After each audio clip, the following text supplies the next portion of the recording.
On the surface, The Shape of Water is simply a fairy tale made for adults. Director Guillermo del Toro described the film as Beauty and the Beast, where the beast doesn't transform. The film features a fairy tale-like story, but it throws in themes of abuse, racism, sexism, and some NSFW content. At first, The Shape of Water might seem like a simple fantasy, but its themes buried deep beneath the story give the film a whole new meaning. The love story between an amphibian man and Eliza breathed new life into the world love, and it makes love much more universal.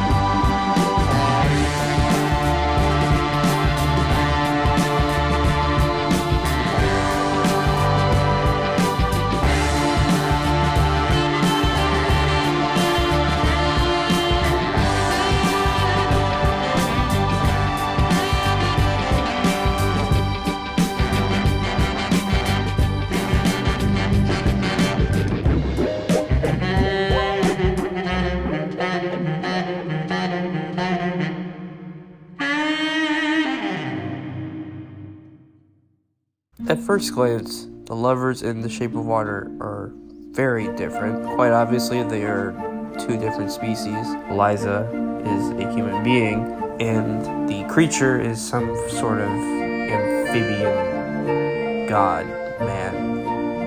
I don't know, something along those lines. Eliza is independent. She lives on her own. She has a job. She has a couple of friends. Where Amphibian used to be independent in the wild, but was taken away from his habitat to be used as a science experiment. The only friend he has in the film is Eliza. When Eliza and Amphibian Man meet, their similarities start to become apparent. Amphibian Man is unable to speak human language, and Eliza is mute. Amphibian Man can only communicate through the puppy-like grunts he makes with his mouth and a few hand gestures, while Eliza can only communicate through sign language. At the beginning of the movie, they're both very lonely. Throughout the movie, they're both kind and harmless. The similarities that we see in the film eventually lead the two characters to connect and eventually fall in love. Even before the Amphibian Man shows up in the film, a connection between Eliza and Amphibian Man is made very apparent.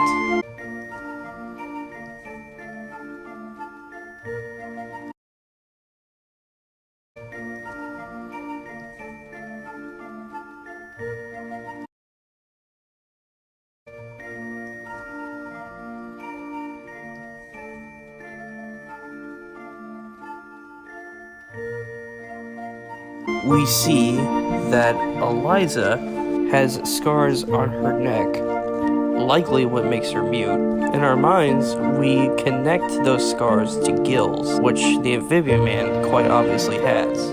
There are other similarities shown between Eliza and Amphibian Man as well. For example, Eliza's loneliness is shown to the fact that she lives alone, masturbates in a bathtub every morning, and only has two friends in Giles and Zelda. Amphibian Man's loneliness is caused by the fact that he is kept in captivity. This leads us to talk about the man who has captured Amphibian Man, Richard Strickland. He performs the tests on Amphibian Man. He abuses Amphibian Man. He shows no signs of mercy, nor does he care whatsoever about integrity or compassion. Not only does he harm Amphibian Man, but he's also very hurtful to his employees. At one point, he verbally seduces Eliza, telling her that he'd, quote-unquote, he's really more concerned about his place in society than anything else. He purchases a Cadillac to move into the future, and he's always telling people that he's in charge and he decides what goes in the laboratory. He has the nuclear family household.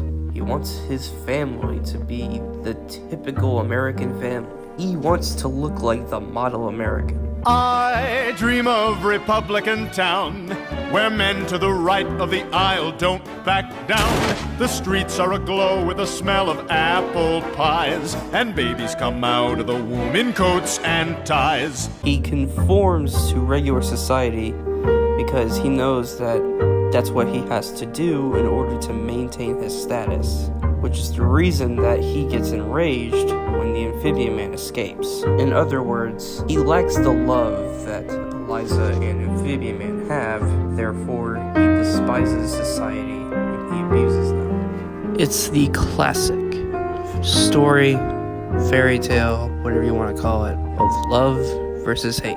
Just like in all fairy tales, love prevails at the end, when amphibian man and Eliza jump into the ocean, live happily ever after. Despite the hatred they face, they are able to fall in love. Love wins in the end, and love is universal. Single every single day, do it every single way, make the single lady say, oh, whoa. And if I were gay, though I swear I'm straight, I'd make the fellas say, you're an ice cream sundae with a cherry on top, but careful cherry, 'cause I'm the king.